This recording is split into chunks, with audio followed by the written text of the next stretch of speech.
ধন্যবাদ ভাই। ভাইজানের বাড়ি কি এখানেই?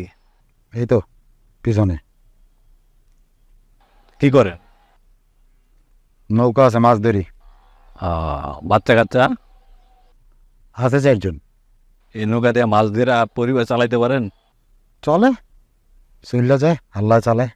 ছেলে মেয়ের ভবিষ্যৎ? সত্য ভবিষ্যৎ নিয়ে ভাবি না, আল্লাহর মাল আল্লাহ দে।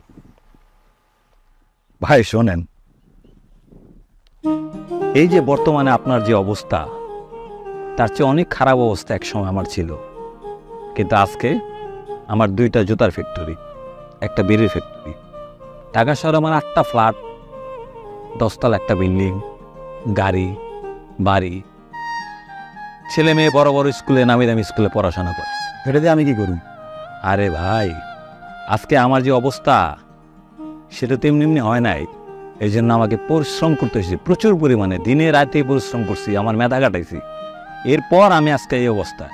এই যে আপনি বললেন ছেলে মেয়ের ভবিষ্যৎ দেখবে আল্লাহ, খালি আল্লাহর উপরে ছেড়ে দিলে তো হবে না, নিজেকে পরিশ্রম করতে হবে। পরিশ্রমের কোনো বিকল্প নাই। আমি আপনাকে একটা পরামর্শ দিই। দেখ, এই যে আপনি নৌকা দিয়ে মাছ ধরেন, কত ঘন্টা ধরেন? 8 ঘন্টা অথবা 10 ঘন্টা। আপনি পরিশ্রম বাড়ায় দেন, 10 ঘন্টার জায়গায় 12 ঘন্টা করেন, 12 ঘন্টার জায়গায় 16 ঘন্টা করেন। করলাম। তাতে কি হইল? আপনার আয় বাড়ল। আয়ের কিছু অংশ আপনি পরিবারে ব্যয় করবেন, কিছু অংশ সঞ্চয় করবেন। করলাম, সঞ্চয় করলাম। এইভাবে সঞ্চয় করার পর আপনি আরেকটা নৌকা কিনেন। কিনলাম আরেকটা নৌকা। এই 2টা নৌকার মধ্যে একটা আপনি থাকবেন, আর একটা আপনার কর্মচারী থাকবে। থাকলো। 2 নৌকা দিয়া আপনি মাছ ধরলেন, আয় করলেন, টাকা জমাইলেন, আরেকটা নৌকা কিনেন। কিনলাম আরেকটা নৌকা। এই 3টা নৌকা দিয়া আপনি মাছ ধরেন, আয় করলেন, টাকা জমাইলেন, পরিবারে ব্যয় করলেন, আরেকটা নৌকা কিনেন।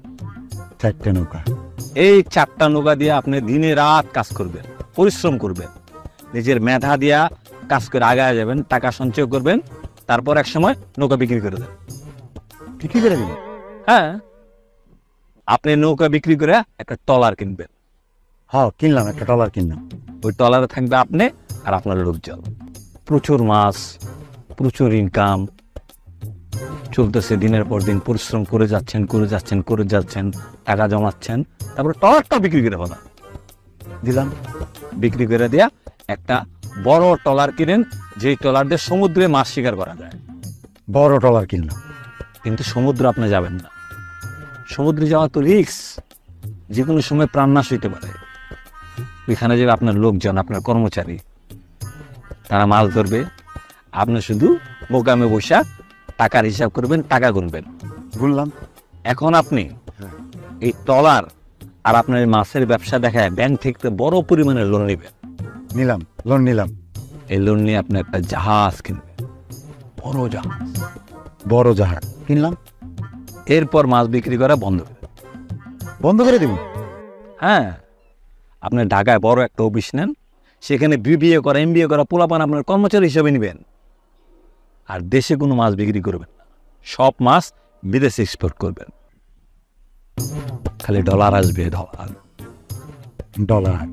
আপনি বাড়ি করবেন, গাড়ি করবেন, ছেলে মেয়েকে বড় বড় স্কুলে পড়াবেন, অফিসে যাওয়ার আপনার দরকার নেই, কর্মচারীরা দেখবে। আপনি শুধু টাকা গুনবেন, ডলার গুনবেন, আর জীবনটাকে উপভোগ করবেন, চিল করবেন। চিল? আরে ভাই, চিল মানে এনজয়, মজা করবেন, মজা।